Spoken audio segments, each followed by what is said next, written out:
نحمده ونصلي على رسوله الكريم اما بعد فاعوذ بالله من الشيطان الرجيم بسم الله الرحمن الرحيم لقد كان لكم في رسول الله اسوة حسنة آمنت بالله صدق اللہ العظیم۔ میرے قابل صد احترام محترم عزیز و دوستوں اور بزرگ، نسبت مصطفیٰ بھی عجب چیز ہے، نسبت مصطفیٰ بھی عجب چیز ہے، جس کو نسبت نہیں اس کی عزت نہیں۔ فرمایا ہے خود خدا نے قرآن میں، جو تمہارا نہیں وہ ہمارا نہیں۔ میرے محترم عزیزوں بزرگوں کا ایک مقولہ مشہور ہے کہ من احب شیئا اکثر ذکرہ، انسان جس سے محبت کرتا ہے اکثر اس کا تذکرہ کیا کرتا ہے۔ حضور اکرم صلی اللہ علیہ وآلہ وسلم کا تذکرہ تو اللہ تبارک و تعالیٰ نے خود قرآن کریم میں بار بار قسم کھا کھا کر فرمایا ہے۔ کہیں والضحیٰ فرما کر آپ صلی اللہ علیہ وسلم کے چہرے کی قسم کھائی ہے، تو کہیں واللیل اذا سجا فرما کر آپ صلی اللہ علیہ وسلم کی زلفوں کی قسم کھائی ہے، کہیں لعمرک فرما کر آپ صلی اللہ علیہ وسلم کی عمر کی اور جان کی قسم کھائی ہے، کہیں وقیلہ فرما کر آپ صلی اللہ علیہ وسلم کی بول کی قسم کھائی ہے، کہیں وما ينطق عن الهوى فرما کر آپ صلی اللہ علیہ وآلہ وسلم کے سچے ہونے کی گواہی خود اللہ تعالیٰ نے قرآن میں دی ہے، اور کہیں لا اقسم بهذا البلد فرما کر آپ صلی اللہ علیہ وسلم کے شہر کی قسم کھائی ہے، اور کہیں ورفعنا لك ذکرک فرما کر آپ صلی اللہ علیہ وسلم کے ذکر کو بلند کیا گیا ہے۔ تو میرے محترم عزیزوں، جس کا ذکر اللہ تبارک و تعالیٰ قرآن میں کرے، میں ایک عاجز بندہ اس کے بارے میں کیا عرض کروں گا، لیکن بات یہ ہے میرے بھائی کہ کسی بھی غلام کے لیے یہ سعادت کی بات ہوتی ہے کہ وہ اپنے آقا کا تذکرہ کرے۔ میں بھی انہی سعادت مند غلاموں میں اپنا نام لکھوانے کے لیے آپ حضرات کے سامنے سید الاولین والآخرین، رحمت للعالمین، امام الانبیاء، احمد مجتبی، حضرت محمد مصطفیٰ صلی اللہ علیہ وآلہ وسلم کی سیرت طیبہ کو بیان کرنا چاہوں گا۔ میرے قابل احترام محترم عزیزوں، دنیا میں بڑے سے بڑے جرنیل گزرے ہیں، بڑے سے بڑے شعراء گزرے ہیں، بڑے سے بڑے علماء اور خطباء گزرے ہیں۔ ان تمام کی تمام زندگیوں میں آپ کو ایک بات تو یکساں نظر آئے گی کہ جب یہ لوگ دنیا سے گئے ہیں تو لوگوں نے ان کے جانے کے بعد کہا ہے کہ زندگی نے ان کے ساتھ وفا نہیں کی، اگر وفا کرتی ہے تو بہت بڑے کارنامے سر انجام دیتے۔ کوئی جرنیل مر جائے تو لوگ کہتے ہیں اگر زندگی وفا کرتی تو یہ پوری دنیا کے فاتح بن جاتے۔ کوئی بڑا شاعر مر جائے، لوگ کہتے ہیں زندگی وفا کرتی تو یہ اور بھی اچھے اچھے اشعار کہتے ہیں۔ کوئی بہت بڑا عالم اور خطیب مر جائے، لوگ کہتے ہیں زندگی وفا کرتی تو یہ اور بھی زیادہ دین کی خدمت کرتے۔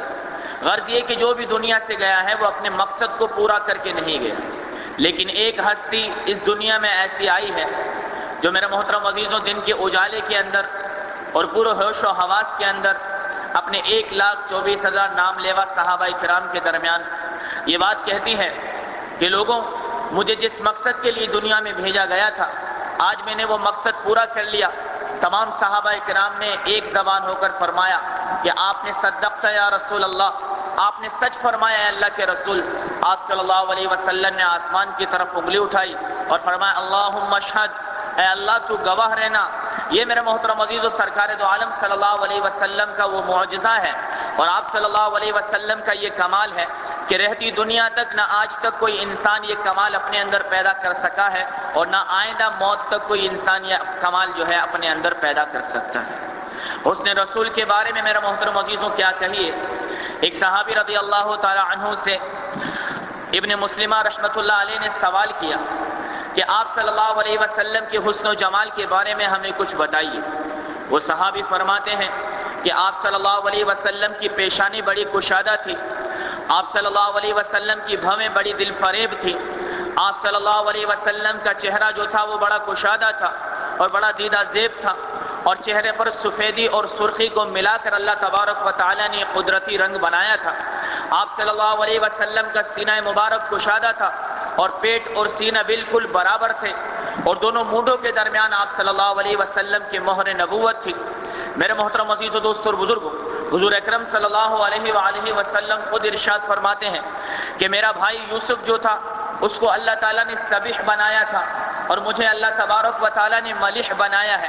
سبھی اسے کہتے ہیں جس کے چہرے پر سفیدی بہت زیادہ ہو، اور ملیح اسے کہا جاتا ہے کہ جس کو اللہ تبارک و تعالیٰ نے ایسے نقوش عطا فرمائے ہوں کہ دیکھنے والا اس کو دیکھتا ہی چلا جائے۔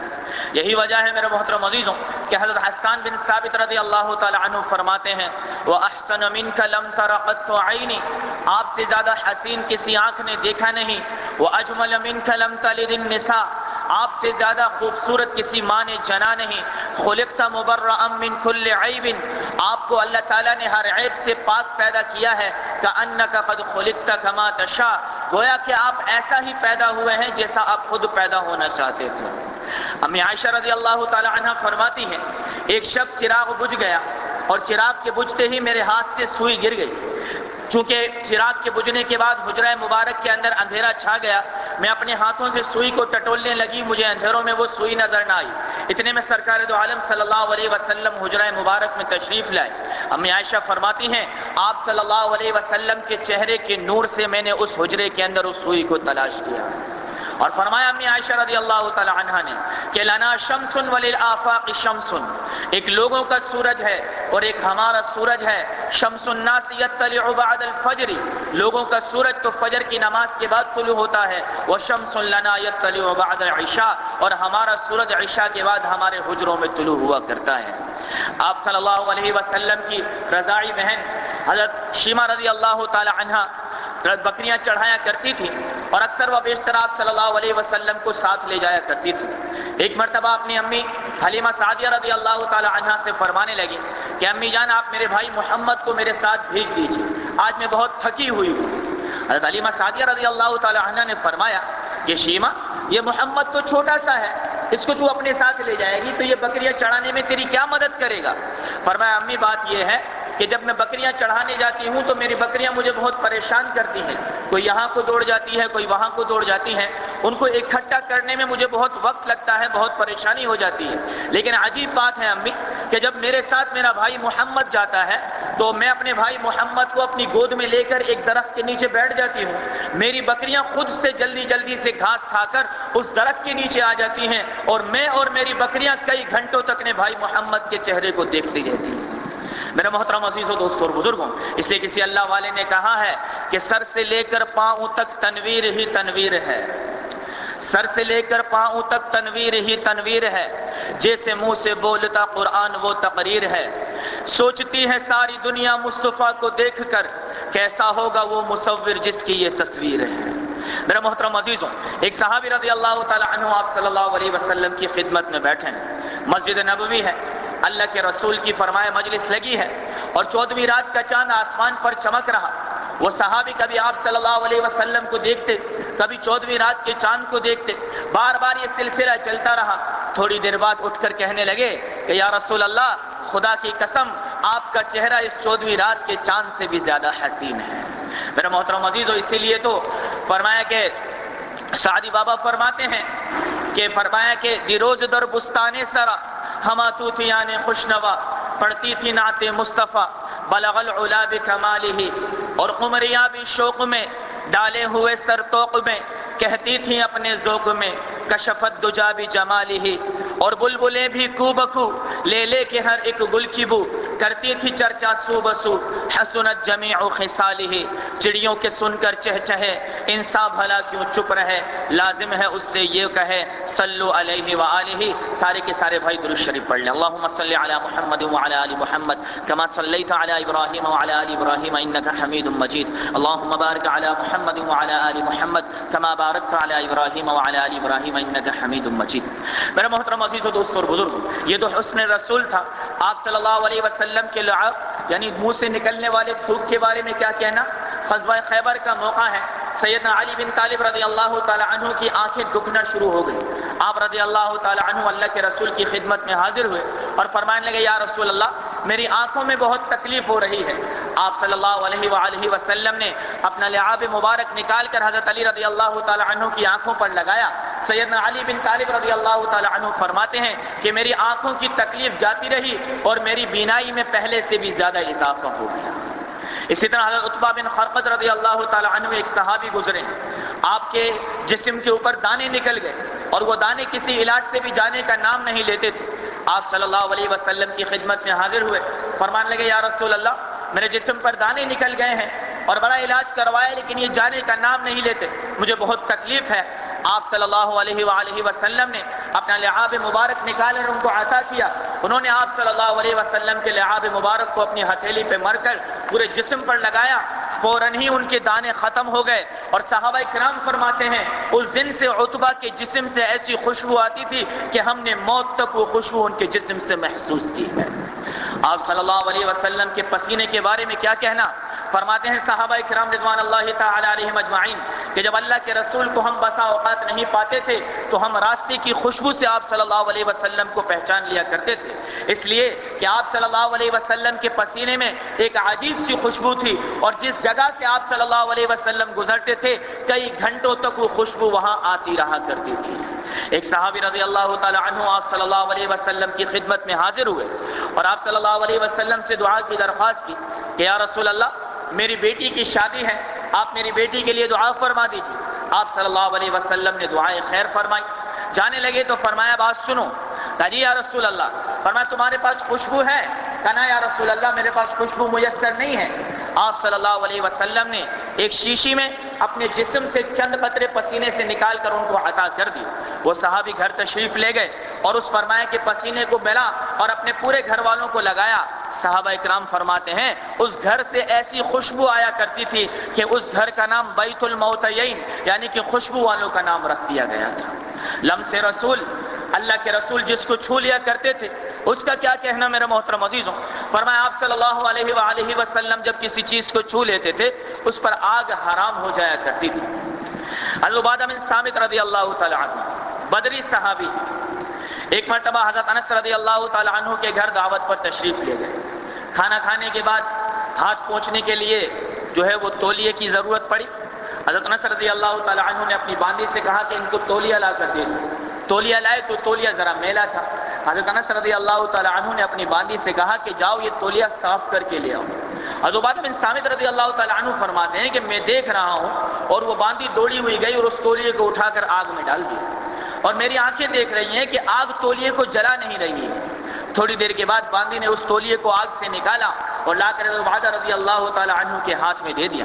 عبادہ بن صامت رضی اللہ تعالی عنہ نے پوچھا انس یہ کیا معاملہ ہے؟ فرمانے لگے حضرت انس رضی اللہ تعالی عنہ کہ ایک مرتبہ تاجدار مدینہ احمد مجتبی صلی اللہ علیہ وسلم میرے گھر دعوت پر تشریف لائے تھے۔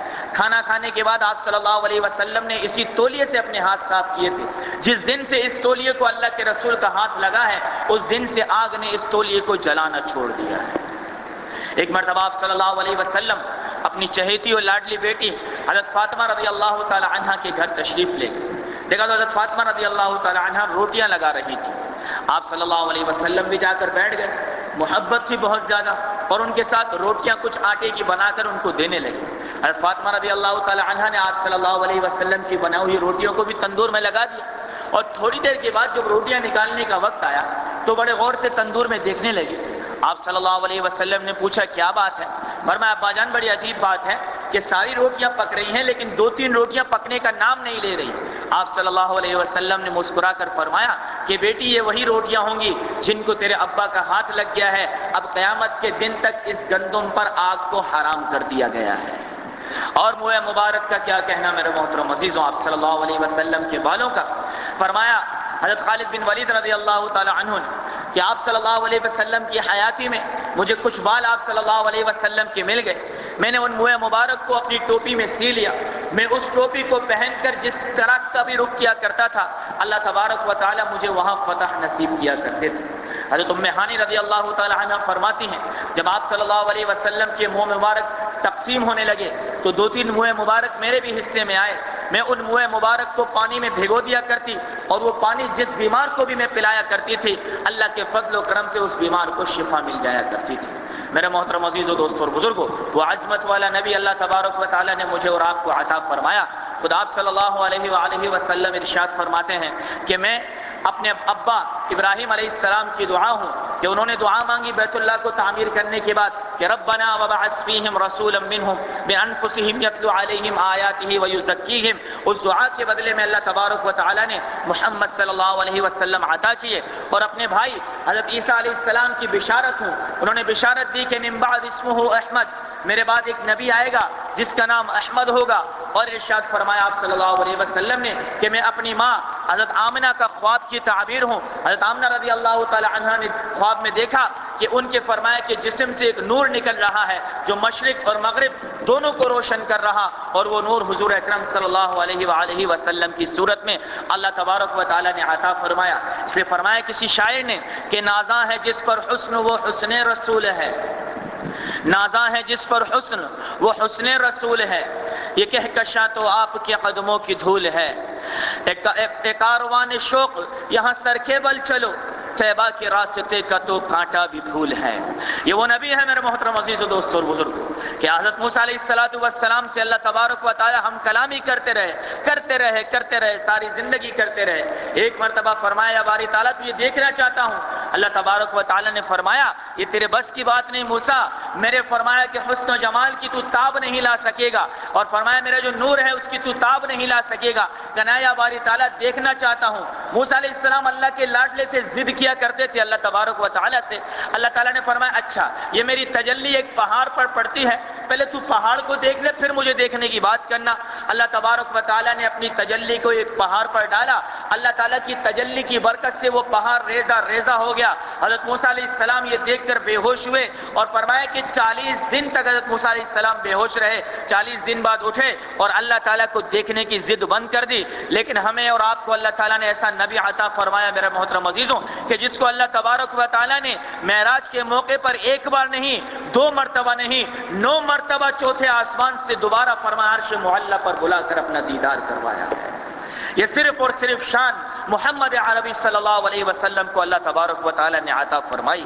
تو میرے محترم عزیز و دوستو بزرگوں جس کے حسن کو ایسا رکھا گیا کہ جس کا اللہ تعالیٰ دیدار کر فرمائے. کیا فرمایا جب معراج کے موقع پر حضرت جبرائیل امین لینے آئے فرمایا ان ربک یشتاق علیک یا رسول اللہ، اے اللہ کے رسول اللہ آپ کی ملاقات کے لیے بے چین ہے، مشتاق ہے، شوق رکھتا ہے آپ کی ملاقات کا. وہ نبی میرے محترم عزیزوں کہ جس کی ملاقات کے لیے اللہ تبارک و تعالیٰ نے شوق کا اظہار فرمایا اور اپنے نبی کو 7ویں آسمان پر بلا کر ان کا دیدار کیا اور اپنا دیدار ان کو کروایا. اس نبی کی ایک سنت ہے میرے محترم عزیزوں، آج کے پورے بیان کی ایک ہی تشکیل ہے. اس نبی کی سب سے محبوب سنت یہ داڑھی ہے. اس لیے میرے محترم عزیزوں وہی محمدی ہے، وہی محمدی ہے. اس لیے فرمایا وہی کہلائے گا شیدائے جمال مصطفیٰ، جس کا قال قال مصطفیٰ، جس کا حال حال مصطفیٰ. اللہ کے رسول کی اس سنت داڑھی کو فرمایا جو محبوب سنت ہے اپنے چہرے پر سجا لو میرے محترم عزیزوں.